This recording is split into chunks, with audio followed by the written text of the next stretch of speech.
Welcome to the Wedding Favours podcast with me, Ollie Stevens, otherwise known as the Devon Wedding Singer.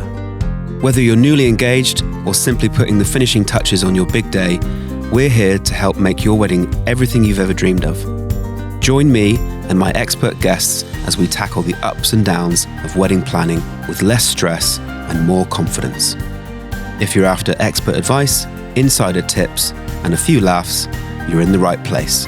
Let's make wedding planning easier together. Hello and welcome back to Wedding Favours. I'm your host, Ollie Stevens, aka the Devon Wedding Singer. And this week's podcast episode is with the lovely Nicola from the Wedding Planning Lounge. Nicola and I talked about personalising your day, focusing on what matters most, and why 2025 weddings are all about style, statement bridal looks, and more tech-free experiences. Nicola also introduces her brilliant SWEPT method, S-W-E-P-T. Find out what that stands for in this episode. It's a super helpful, feel-good episode full of ideas to help you plan a day that reflects who you both really are. Let's get right into the episode with Nicola from the Wedding Planning Lounge.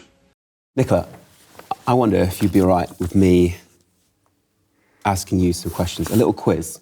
Would that be all right? Go for it. Okay, cool.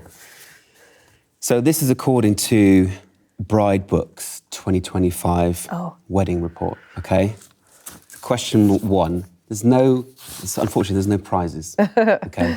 But question one, what was the average cost of what do you think was the average cost of a UK wedding in 2024? There's four options, okay?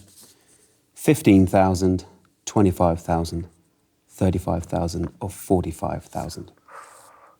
Okay, second one. 25? Correct. Hey. Yes, £25,000. Okay, question two. According to, again, this is all the same bride book, what percentage of couples are reading online reviews before inquiring with suppliers?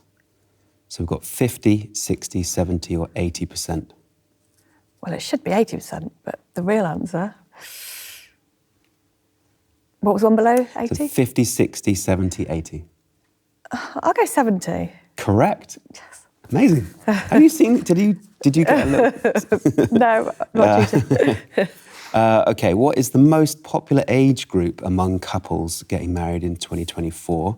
So we've got a little brackets, 18 to 24 years old, 25 to 34 years old, 35 to 44, or 45 plus. So the average. Oh, I'm going to say based on my couples, the second one, 25 to 34? Yeah. Amazing. 3 out of 3. This is great. Okay, which of the following trends is gaining popularity among Gen Z couples? Now, I don't understand all the different gens, but I guess maybe that is that bracket that you just mentioned, the 25 to 34, okay. I don't know. Right. Tech-free celebrations, traditional church ceremonies, over-the-top themed weddings, or destination weddings. Which of those four? Ooh, I'd say between the first and the last one. Tech-free, but does that mean just like not at the ceremonies, like having phones and stuff, or does it mean? I would guess so, yeah. Destination, I'll go first one. Tech-free, correct. Yes! 4 out of 4, amazing. Based on, so this is the Wellbeing Farm. They did a report. And what is the bridal fashion trend that is expected to be popular in 2025?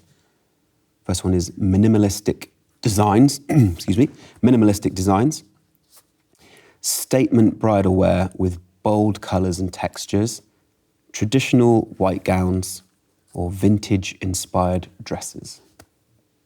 Ooh, that could be any of them. Yeah.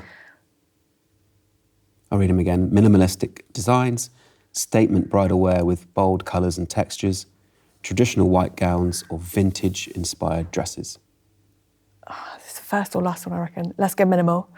Okay, the answer is statement bridal wear with bold colours and textures. Fair enough. Yeah. Each their own. Last one. This is according to Vogue's 2025 Wedding Trends article. Which of the following elements is becoming less popular? Now, I'm going to struggle on this pronunciation. Calligraphed invitations, so calligraphy. Right, okay. Yeah. Photo booths, statement fashion, or private vows? Which of those four is becoming less popular? Calligraphy, photo booths, statement fashion, or private vows? Oh, that's tricky. Calligraphy is always popular. Photo booths, always fun. Private vows, is that vows like where your guests can't hear them? Yeah, I guess Like maybe write it's your own that kind vows? of first look thing. What was the third one? Statement fashion, Statement fashion. which I guess is kind of what the last one said that it was was. the answer to the last one. So that's, yeah, Let's go the last one. Private vows. private vows. It's photo booths. Uh, Yeah. But There's always a there we place for go. You photo did booths. really well, They're fun. All right, thank you for coming in, Okay. Nicola. And you are from the Wedding Planning Lounge. And you had or have a business that you've recently sold or you're about to sell. Do you want to tell me a little bit about that? Yep, sure. So I have had a wedding hire company for 10 years, I guess, since our wedding, Rustic Love, which was a hire company, which had props, decor, neons, which we set up after our own wedding, which I've absolutely loved running. But just due to some family circumstances and things going on, I've decided to leave it this year. So I'm just handing over to a lovely family. A lady called Lucy is going to take over. And actually her daughter was one of my brides last year. Oh, nice. So I kind of know them, and her husband is a wedding photographer. So it's going to good hands. So I'm just kind of overseeing the handover at the moment. Oh, cool. Which is lovely. So in my last year, I was lucky enough to be like fully booked with weddings, and I would keep getting inquiries for weddings. I'd have to turn them down, which broke my heart. Okay. They'd often ask me how I'd like make some of the props that I had, like cake stands or arches, and I would give them like instructions on how to DIY things themselves. And then I kind of realised I was spending quite a lot of time emailing people with tips and tricks and advice on how to DIY things. And I thought, actually, maybe I could share this to a wider audience and help more couples planning. So then that's when I started the Wedding Planning Lounge, where I just share tips and tricks that I've learned from my wedding hire business and from other couples that I've worked with. And I've got an Instagram page, and I kind of share with couples sort of worldwide wedding planning tips. Amazing. And that's where I am now. Yeah, and that's, I noticed you a few months ago, and then when I started planning this podcast, I thought, you're definitely somebody that I wanted to speak to, because you're so willing to share so much information, which is really important in any industry. You know, if you're someone who's into running, and you're more likely to follow somebody that's willing to share things on, like nutrients and running plans and all these sort of things. So you're doing that same sort of thing that attracts me, and I think it's great. And you've got, how many followers have you got on Instagram at the moment? Oh, good question. I think maybe I'm up to 14,000 maybe. Yeah, okay. And that's, you said worldwide, didn't you? So yes, well, when I started, I was just kind of talking to UK brides because that's what I know. Yeah. Then I did one reel which went viral, and it was about making a copper arch for signs, and I did like instructions of how to make it. And it kind of went viral worldwide, and I ended up with like football teams in Uganda like following me, and so people like the DIY stuff. So that's how I kind of ended up with a worldwide audience. But yeah, a lot of my brides are like in America now, and I speak to a lot of like wedding planners and that in America, which is kind of cool, just to get people's different perspective on things. And and you talk about DIY, and where would you say that most couples go wrong with DIY wedding decor, and how could they avoid sort of certain common mistakes? I would say couples kind of think they can do everything, and they want to do everything, and they think it's going to save them money. Mm-hmm. What I would say is kind of play to your skills and your strengths. So if you're good at crafty things, or if you're good at baking, go for it, like make a cake or whatever. But don't look at a professional cake and think, I could do that. because often you can't. That's why the professionals, they've been working for years. So like with calligraphy people, they've been working for years practicing their talents and skills, and that's how they end up with an end product that looks amazing. So a lot of couples just think I can save money and do it myself, and then their end result isn't as good. But it's all about expectations, I think. Like, it's nice to have a DIY personal touch, but just don't think it could be as good as some of the professionals. Like, they're professionals for a reason and they charge for a reason, So I'm all up for DIYing, but just play to your own strengths and skills. Okay, so in that respect then, DIY versus hiring, would you recommend sort of leaning towards hiring certain things, unless you are, as you say, if you're really well rehearsed in something, or? Yeah, I would say think about everything that you need for your wedding and think about how easy it is for you to DIY it. So say things like big backdrops or something, they might be hard to make, hard to transport. It might be easier to get it from a hire company. Yes, you could do it yourself, but is it worth the time, the effort, the stress, the cost? If you've got like a husband that's a carpenter, like he can knock up a backdrop for you, fine, whatever. Fiance even. Hire companies are good because they've got like collections of things, so they can collect things over many years. Like, say, for example, like vintage bottles, I collected for 10 years, Wow. And obviously brides can do that themselves, but it's going to be a mission. So hire companies are good for like big things, collections of things that are hard to make. Yeah, and unless you're going to be going forward and doing what you do, you're going to be left with those things. You might end up there's no point to it. To give them away or sell them. And so is that what you did? So you got married, you said you got married sort of about 11 or 12 years ago or something. Was it off the back of your wedding that you thought, hang on a minute, there's something here? Were you in a different job at the time and you moved on? Talk me through that. Yeah, so I was working in a school at the time as a teaching assistant. And then, wedding planning kind of, it takes over, it becomes all-consuming for the couple of years that you're doing it. And over that time, we collected stuff, made stuff. Like, my husband is a builder and an artist, so he's quite crafty. So I had the ideas of what to make and he made it. Great. And then when we finished wedding planning, or finished the wedding, I had like all this stuff, and it was kind of like a rustic vibe back in the day. Wooden things and log slices and things like that. Pallets, so I had like had a big collection of that I was just going to sell it on eBay. And then I had two friends getting married, and both of them asked if they could borrow it, like all the stuff that we had. So I lent it to them for their weddings. And then thought, actually, because it was quite, back in those days, rustic was quite, a popular theme. I thought lots of people might want this, so I thought maybe I'll see if other people want to hire it. And they did, and then the collection grew, and then we just made stuff and built stuff, and the range like evolved over the years. So what started out with wood ended up in like copper, and like I say, collections of things, bottles, brass candlesticks, vintage things. So it grew. And it's a project that you can do together as well, which is a little plus for you both. Yes, he really loved it. Yeah. Okay, cool. And speaking of trends, you talked about rustic was very much a trend sort of when you were married 11 years ago or so. What would you say is the most popular trends at the moment? So we've been through phases kind of with our wedding hire business. It started off as all wood, like I said, it went into copper, metallics. Now I think we're just in a position where anything goes, which is kind of cool. So lots of like draping, floral statements, fabrics. And rustic's still there, it's just got more of a modern edge to it. So I just think like personalised weddings are big these days. So just, all the personal touches, things you can DIY, putting your personal stamp on it, showing your personalities is really key, I think. Yeah. And I suppose what is key as well is sticking to that theme. You mentioned that there's lots of, like, anything goes. And with that respect, because there's so many different influences like Pinterest and Instagram, all those visual platforms that can just make people go, like, how do I find the theme and how do I stick to it? Because one of your things is making sure people, once they've got it, stick to your theme. How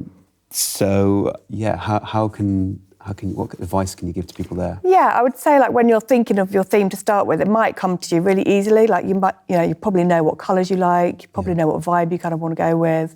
You might have a theme that you want to incorporate. Like I've had, nautical themes, like beach weddings. I had a Peaky Blinders wedding, which was kind of cool. Yeah. They themed everything around that, and they had like shooting for like entertainment. So, yeah. So like I say, bring your personal passions and hobbies and stuff into it as well. You could kind of incorporate that with your theme. But I'd say at the beginning, once you think of something, just try and stick to it rather than like second guessing yourself and changing your mind, because it is definitely easy when you look at Pinterest and Instagram just to think, oh, that's a cool idea. Maybe we should do that. Maybe we should do that. And you could easily change your mind or just get overwhelmed and want everything. Like you don't have to have everything. Okay. So maybe just unfollow. Once you've got your flowers chosen and your theme is chosen, maybe just sort of unfollow certain that's things, not a bad idea. Certain hashtags and things, because... So you don't get overwhelmed. Yeah. Okay, great. So we talked about what is hot right now and which is kind of anything goes. Yeah, I think I'm really into florals at the moment. I love just the work that florists do. So like big broken arches are quite popular at the moment, or like meadow flowers. Like you can really make a statement with your flowers, and I think florists are amazing. Yeah. With like wedding hire especially, like when I'd set up stuff and like put all my props out, it would like look kind of cool. And then when a florist would come in and just floral up everything and style everything, it would like completely change how it looked and the vibe. And definitely think about your florals a lot when you're styling. Yeah. Do you get to see a lot of your product or your offerings kind of out there and, on the day? I know you're not there on the day, but do you get... Yeah, it's not often actually that I see the finished result, because with my hire company, I would either set up the day before, like a lot of my weddings were like weekend weddings or like DIY weddings, like Friday to Monday. So I would go on the Thursday or Friday and either drop my stuff or set my stuff up, and then like the florist would come in afterwards and do their bit. So it wasn't often that I got to see the finished result. So that's why I always like getting couples photos back, so I can see it all in its glory. Yeah. Okay. So when people that have booked you, let's put it out there now. Send Nicola some photographs, and so you can sort of showcase. Like all suppliers just love seeing your professional photographs afterwards. So please send them over, even if it's just one or two. Because we think about your weddings all the time. Like we have sleepless nights about your weddings. You're very involved, aren't you? Yeah, I mean it does take over. Like anyone that knows if you're wedding planning, it takes over. All your thoughts. Day to night, wake up in the middle of the night thinking about someone's wedding or your own wedding. So there's more to it than, and even from my point of view, as a singer, it's not just me turning up and singing and off I go again. There's a lot to it. It's a big investment, if you like. And I can imagine for someone like you, or even a florist, where you're looking at the whole picture and all the planning and everything. I mean, there's just so many different elements to consider, which you don't realise when you get engaged. You just think, oh, I'll plan a wedding, it'll be fun. And it is fun, but it's also, each decision has like about 10 different decisions that happen afterwards. So, you think about your table decor and you think about table numbers. It's like, it's not just a table number. You've got to think about a frame or a stand or what colour it's going to be. Is it going to be metallic? Is it going to be black and white? There's so many different decisions that lead from each one decision. It's like, it never ends. I can imagine. So you've got lots of tips on this, on your Instagram. Do you want to talk to me about some of those kind of step by step, or you said something about swept? You used the word swept. Oh yes. So I have got like a little wedding activity that we can do if you like, which is based on my wedding planning method. And it's just, this is a really simple way. There's a lot more that goes into it, but just a really simple way, either when you first get engaged or when you're a bit down the line, if you just want to get focus and have some clarity, like on your plan, I've got a method which is called swept. So I start with an S, so you can write this down if you want. If you want to play along. So the S stands for styling and stationery. So think about your style, what kind of style you want to go for, what kind of vibe. So maybe it's like a boho vibe or rustic vibe or art deco or whatever. And this might come to you really easily. You might just immediately know what kind of style you want. So write that down and then think about your stationery. So if you keep your stationery style the same, right from like your save the dates through to your invites, through to your wedding website, through to your on-the-day stationery, your signs, your menus on your table. If you have it all the same, then you've only got to make one decision. Okay. You don't have to think about something for every different stage. Great. So it might be that you've just got like a minimal style, which is just black and white with a calligraphy number. It might be that you're DIYing it. You can use templates from Etsy or something. Yeah. Or you're going to get a stationer involved who's with you from the beginning to the end that's going to create something amazing and beautiful. It depends where you want to spend your budget on. So think about your stationer and think about your style. Okay, so that's the S. S, great. W is your why, and I always tell people to think about this because you can get like swept away in the planning and forget what is really important, which is your why. Like, why are you getting married? Yeah. Like, what's the reason for your celebration? Yeah. Maybe it's marry the love of your life, which probably should be. Yeah. Our one was like we just wanted to be a family because we had kids out of marriage, and I had a different surname. So after a few years, I was like, actually, I just want to be a family and like make it all kind of official. So that was our you why. You wanted to be together. You wanted to sort of seal it. Yeah. Yeah, so that was our why. So just think about your why. And then your E is the elements. So I'd say pick 3 elements that are really important to you. So it might be your food, it might be the entertainment, it might be your decor. You might want it to look really nice. It might be the drinks.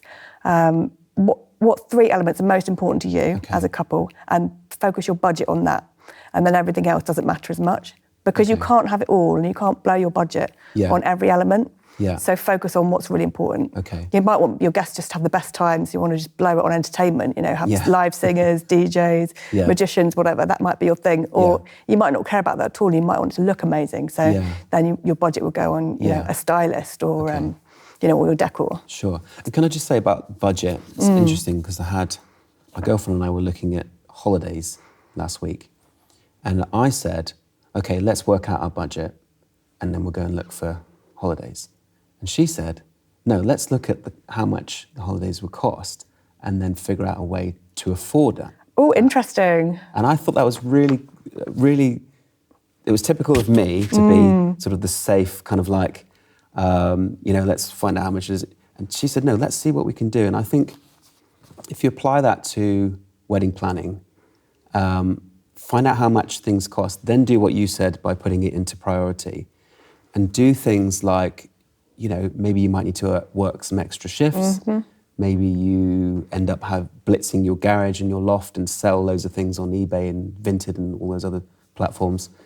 So I really like that you mentioned that. Yeah. And it just means that if there's something that you really, really want, and you've hit your budget, your top end, but you really, really want it still. You really want that singer, you really want that DJ, you really want those extra things that that might come in later on. Because you've got the venue, you've got the dress, you've got maybe the photographer, but then I really want the videographer. So how much can we afford, or how much work can we do extra to kind of make that happen? I think would be a really good piece of advice to people. Yeah, and also I think your budget is one of the first things you've got to look at.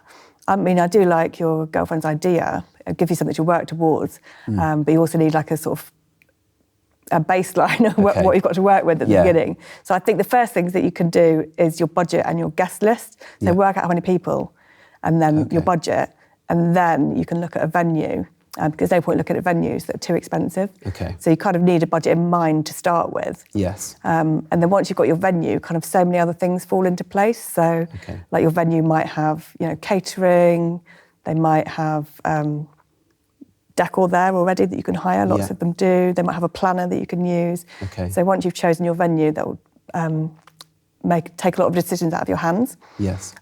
Especially like decor, because a lot of venues are beautiful anyway. If they've got, beams or whatever, you don't need much decor.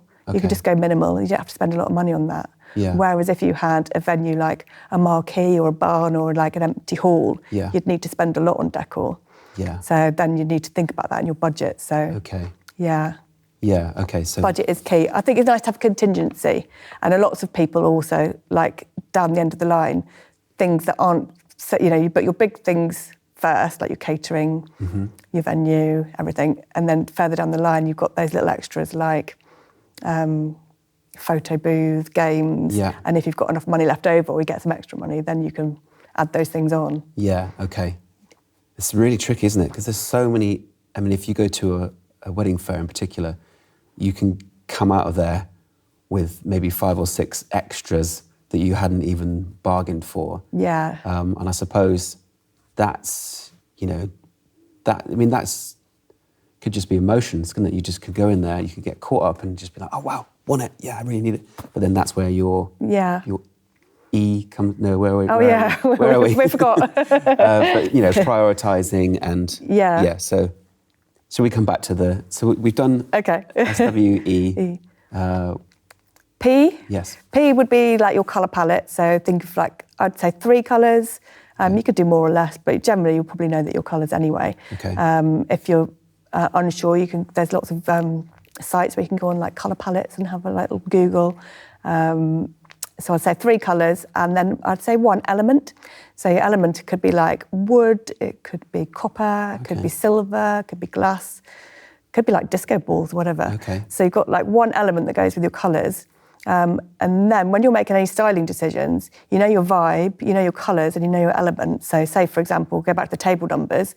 You've chosen your stationery, so it's going to be like a black and white one. So you're going to put that, if, say, copper was your element, you have a black and white number in a copper frame. Nice. With a boho vibe, that's your decision made. Yeah. So every that you come across when it comes to styling, you've kind of already got it made for you. You just have to narrow it down. So it makes it a lot easier for you. Yeah, great. Such good tips. You've obviously been doing this for such a long time, and you really... I just think it's easy to get overwhelmed, like say you want everything. So once you narrow it down and stick to it, it makes it a lot easier to make those decisions. Sure. And then the final one was T. So that is like a tagline. So if you think of a tagline, like for your wedding, for example, it could be like an afternoon garden party or a rave in the woods or a rooftop cocktail soiree. Yeah. I think producer Steve would like a rave in the woods. I've done one of them. That'd be amazing. Yeah, I did a brilliant one of those down in Totnes.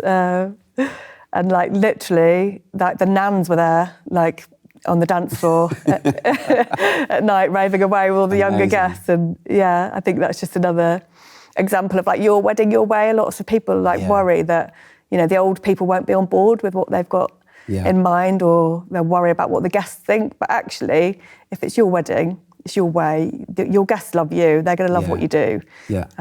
Your nan's going to be there in the woods raving. Amazing. That would be so cool. Yeah. There was recently I saw a video come up where somebody was, I think it was a lady. She was 105 or something in a care home, and they had a rave. Oh yeah, I saw this. Yeah, they were loving it, weren't they? That was incredible. Yeah. So I guess. Yeah, so from that, you're saying, keep your theme, choose your theme, stick to it, and people will fall in love with it anyway. Absolutely, yeah. And then once you've done all those, chosen those 5 things, put them into like a mood board on Canva. Okay. Or, make your own, just stick one on paper or a cork board or whatever. Yeah. And then just use it as a reminder, because that will be like your wedding vibe, why you're getting married, and your tagline. And every time you're like confused or overwhelmed or thinking about changing something, just come back to that and it'll remind you of exactly what you want your wedding to be. Okay. So you just stay focused on the end goal, which would be that. Okay, great. Can I mention your hair? Only because you mentioned it earlier in the foyer. Yes, you can. You have a tip that is based on hair and other skincare and other things like that. Do you want to talk about that? I'm not just picking on you. No, let's go there. So my hair is pretty much ginger at the moment, which it never normally is. So what I've had done is a keratin treatment, which is like permanent straightening. I have it done twice a year. Okay. But you can't have your colour done after the keratin. You have to wait a week or 2. So I've got my colour next week, so I'm not normally ginger. So had I planned this podcast better, I would have had it all done before and turned up with like beautiful hair, which is why it's looking like crazy ginger at the moment. It looks fine. But that is just a tip for, bridal beauty treatments or whatever. Okay. Think about how far in advance you need to get them done before the wedding. Okay. So like maybe facial treatments if you have anything done. Chemical peels and... anything done to the face. Yeah. Fake tan, whatever. Okay. talk to your beauticians or like the professionals and find out how far in advance you should have it done, how far you need to wait, because you don't want to turn up at your wedding with crazy ginger hair. Or red face, or tan lines. Oh my goodness, I've seen, particularly for spring weddings, people don't realise how strong the sun is at this time of year, like in April and that. And I've had people turn up to collect hire items and they've had like really bad tan lines and they've got strapless dresses on. So just, like the week before your wedding, be really mindful of your body. You don't want to be burnt or... Yeah. What about guys? You got any tips for us? Ooh. Do I? No. That's all right. Just make sure you get a haircut, have a shave. Yeah, definitely. No, there's more to it, but I'll look into that. See if there's any tips we can come up for the guys. Yeah, well, usually I deal with, I say mainly the brides, but sometimes I have planned a couple of weddings with solely the grooms. Yeah. It is rare, but sometimes that does happen. I find as a singer, I get a lot of the grooms come to me. It seems like that's the thing, one of the things that they often get trusted with. Yeah, like entertainment and games and music and things. Yeah. Because I don't know why. I mean, I could be really sort of stereotypical and say why, but yeah, it's quite nice to that. And I think what I'm trying to say, when I got married, that was one of the things that I was in charge of, probably because I'm a musician as well. But it just felt like when everyone was up and dancing that night, and although, it's not just the groom that's going to be in charge of that, but there must be that feeling of like, I booked this and this is all kind of thing. It's something that you can, both the groom and the bride can have input with. Yeah, and I would say that's the thing to do right at the beginning, actually, when you start planning, is like divide and kind of delegate the responsibilities. So, I mean, I know I did certainly feel like I planned most of it, and it was only like in the last month that my husband now like really got on board and kind of panicked. He was like, I better do some stuff. Like he didn't really think about it. It was like mainly me. So I'd say right at the beginning, talk about what you want to do, what roles you want to have, and like you say, divide. It might be that, you just want to do the florals and the decor, or the other person wants to do all the games and entertainment, but like work out equal roles if you can, of like, jobs to do and time spent. Yeah. Obviously you could confer with each other, but they could have the main responsibility of like whatever. Yeah. Just so that you're both doing stuff, don't leave it to one person. Yeah, and I suppose keep checking in, have like, I think I saw on one of your posts, have regular date nights. Yes. And, just kind of do summaries of what you've booked, who you've booked, what you've got left to do, all those kind of things. Yeah, definitely. I've actually got like a couple's wedding planning calendar, is one of the things that's in one of the resources that I use for brides. Actually, it comes with this swept wedding planning thing. You get a calendar and it's got 30 date nights on there, and it's got 3 columns on the calendar, like one for you, one for them, and then one for wedding, which is joint. It's printable off, so you can like stick it on your fridge, and then you can put your personal things, that you've got to do, and then your joint things, like if you've got a venue visit or if you've got to pay a deposit, put all the wedding things on, and like keep that like visible, so both of you know what you've got to do, when you've got to do it, and then it's always in both your minds, not just one of your minds. Yeah, okay. And that can go alongside your, was it a vision board you said, or was it something else that you had with your themes and your kind of colours? So next to that, or somewhere in your eyeline, you've got your all those things that you just mentioned. So I think a wedding planning calendar is really important, actually, just so you both know what you're doing. Yeah. I think something else I read of yours was set up a joint email. Yes. Yeah. Yeah. What other? Let's sort of rattle through some. Okay. Some so joint email is really handy because sometimes, like, as a wedding supplier myself, sometimes I would end up emailing 2 people or CCing people in it, and then it would get confusing. So if you have just one email that you both have access to, then you've got all the emails from suppliers, venues, everything's all in one place. So that's really key. Yeah. Okay. Great. Instagram account. Oh well, yeah. Some brides or grooms like make a separate wedding account, which is like hidden from their guests, and it's just for their own wedding inspiration and to meet other brides. Okay. And they find that really helpful because there's lots of support out there. Yeah.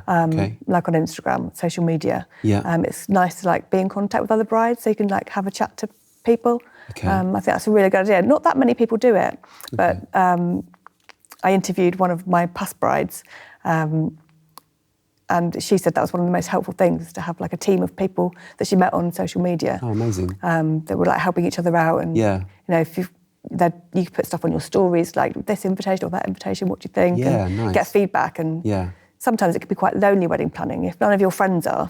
So it's nice to like have that community of other brides. Great. Or grooms. Good tip. Yeah. Sign up for freebies. Yes, you'll find like a lot of wedding suppliers will have freebies, like checklists and things like that, or tutorials.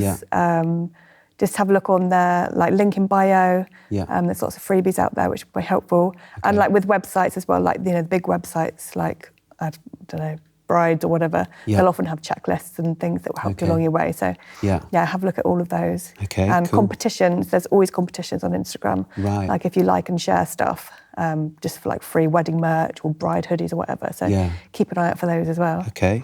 And Facebook groups, wedding planner spreadsheets, I think you mentioned. Oh, and date nights, we talked about that. There's a few other things I wanted to just mention, which maybe kind of gets overlooked, is entertainment for children at weddings. Now, I know a lot of people perhaps some people don't have children at the weddings, but if you do, have you got any tips for anyone to keep them entertained at the weddings? Yes, definitely. I mean, it depends again on your budget. In an ideal world, there's some amazing companies that come in and just take them away and look after them if you don't want them around. I've seen weddings with like creches in the gardens, like they have teepees and they have all toys and games and activities, and they'll bring them into the wedding when you want them, they'll take them out when you don't want them, like speeches and things. So that's a really good idea if it's within budget, and there's some fantastic companies that do that. Failing that, just things to keep them occupied. Obviously, you've got big things like bouncy castles that always go down well. And bouncy castle companies often have like other games as well, like little go-karts or space hoppers or Jenga. So like any garden games are handy that you can hire. You've got Treasure Hunt, I Spy. These are more perhaps maybe for what about for the adults? So you used to hire out things, didn't you? Yeah, well, talking about I Spy and things like that, you can use that for any age group, really. Just use printables, printable sheets where they've got to, like a scavenger hunt, they can go and look for something. Or for adults, you can have like a photo challenge where they have to take pictures of like someone dancing funny or whatever. And then, they can put that on, if you've got like a photo sharing site, you can use that in conjunction. So they can put that on there. Just quizzes. Crosswords. I saw one the other day where they were putting, it was something like, see how many clothes pegs you could put on people's jackets. Oh yeah, I've seen that. That looked funny. It looked hilarious. Because there was one guy putting loads on this woman's dress, and he was chuckling away. And then what he didn't realise was that people were doing it to him. Brilliant. So, the shoe game's quite a good one that I saw one of my brides did. And they did that like in the garden while the venue were turning around the room from morning wedding breakfast to evening. So if you want to fill some time, you just print out a load of questions, and then you have to the couple sit back to back and they have to raise a shoe, like who's most likely to mess up dinner. And then the guests have to choose who they think, and then the couple have to choose who they think by raising a shoe. It's just really funny. Nice. And that can take quite a while, and it gets everyone involved, and it's free. Like there's loads of printables and games you can do like that are just, free. Okay, cool. Have you got any sort of tips for people for after the wedding? Oh, yeah, definitely. This is one thing that most couples don't think about at all. It's like an after the wedding plan, especially with like DIY weddings. If you're having like a 2 or 3 day event, people just don't think about what to do with all the stuff the next day. Often they'll have a hangover and all their guests have just gone and they're left just with loads of stuff. I've seen lots of couples they can't fit it in their car. Just you don't think about all the leftovers that you're going to get. Sure. Like especially flowers. I've seen so many flowers just go to waste. All these big installations and all the table flowers, and they just get left behind. And it's like, it's heartbreaking. Yeah. I often just end up with loads because they just said, "Do you want them?" And I just take like these big like top table arrangements to my mum. I'm like, "Do you want this?" Yeah. But yeah, think about what to do with flowers. You can. Some places will come and collect them, and you can donate them to like a hospice or hospitals. Okay. And, like charities will come and take them around, which is That's quite nice. Or think about just giving them away to your guests as like favours, or make sure you get them preserved. Like you want to preserve them in some way. With your bouquet, you can get it in like a frame. You have it dried. You can have it made into like resin, or into jewellery. There's loads of things you can do with flowers. So think about them. Yeah, the cake gets left as well because it gets cut God, so late, so doesn't often, it? Yeah, and sometimes maybe there's not point in having a big wedding cake. Like you can have it as a dessert course and eat it. Yeah. But a lot of time it does get left behind. So you want to make sure that your guests, like send them home with it. Yeah, the sweet carts, they're usually still, I've found myself when I'm performing with a band, we're there till late at night and the sweet cart's still stacked full of sweets. That's true. On the flip side, I've had a weekend wedding that had the candy bar out, like the sweet cart, on the Friday night. It all went, all of it. So I had to send someone out of the shop on a Saturday morning and go and buy it all again. Yeah. It's really hard to judge like things like that. And people always ask me like, how much drink shall I buy and how many sweets shall I buy? And it's hard to give a definitive answer because different guests like different things. And I always say it's better to have too much than too little, because you can always eat sweets in the future. Yeah. Likewise, if you're doing your own bar, like you can always drink things in bottles at a later date. Yeah, okay. Like things in barrels you can't. We Sure. had lots of that left behind at our wedding, but bottles of wine and stuff you can always take home or give to people. So I always just would try and choose things that will keep for longer. It's better to buy too much, I would say. Okay. At our wedding, just like all the spirits went straight away. We probably didn't have enough because it was a bit of a free bar, I think. Yeah, so all the spirits went, and then we were left with loads of wine. But it's hard to gauge. Yeah. Well, I think I got a feeling you could talk about this all day long. Probably. Yeah. Is there anything that you would kind of like to say to kind of wrap it up? Or if you only had sort of maybe a couple of minutes, Maybe money saving tips, because people always want to know that, I would say. Repurpose your decor, I would say, is my top tip. I always give that on Instagram. Say, like, anything you use in your ceremony, you can use again later, because you're only at your ceremony for about an hour. Right. So you want to make the most of it. So if you've got, like, arches, backdrops, floral arrangements, use them, move them to the ceremony. You could reception. You could have them behind your top table as a backdrop for that. Like, use your arch, move that there. Yeah. You could use it as a photo booth backdrop. Yeah. Like if you've got neons or anything, you could have them on the dance floor in the evening. Anything that you use to line the aisle, like lanterns or jars of flowers, you can move them to reception. Use them as centerpieces, put them on steps, mantelpieces, alcoves. Use them to decorate your cards and gifts table. So repurpose your decor, I would say, is a big money-saving tip. And use your friends' skills. Yeah. If you've got any friends that can do anything, use them. People always want to help. Okay. So like at our wedding, our friends had an ice cream shop. They came and served ice cream. Nice. They did that as like a wedding present. Oh, that's lovely. We had a sound engineer that did the sound. So just think about what skills your friends have got, what professions they've got, and use them. Yeah. And that will save you some money. Nice. That's good. Glass, recycled glass, things like, obviously, like jam jars you can use for candles, but look at bottles you've got. You can use them for flowers, like single stems. Yeah. Like in the supermarket, I go around with like Wedding Vision when I look at bottles and things now. So like Dow Egbert's coffee jars, they're quite big. You can use them for centerpieces. Like little chili sauce bottles, they're quite funky. You can use them for flowers. Yeah. Little hip baby jar food, you can use them for tea lights. Right. So look at any glassware you're throwing out or get your friends to collect them. And that's free wedding decor. You can put flowers and candles in. And you can spend some time with your partner and your friends even decorating those things on the lead up to... Oh yeah, definitely, yeah. There's lots of stuff that you could do that's like you say, DIY and that gets people in, and like you say, the more people you can get involved, they'll feel massive. People love to help. They love to. They do, and it makes it more personal. I actually did a post like this on Instagram last night, talking about delegating, and someone messaged me. I think she was from America actually. We had a nice little conversation about her wedding DIY, and she said she got her friends and family to make 1,000 paper origami cranes, and they hung them from their backdrops in all different colours, and it looked beautiful. She said that was easy and cheap, and then everyone there looked at it and knew that they played a part in it, so it made it personal as well. So lovely. Great.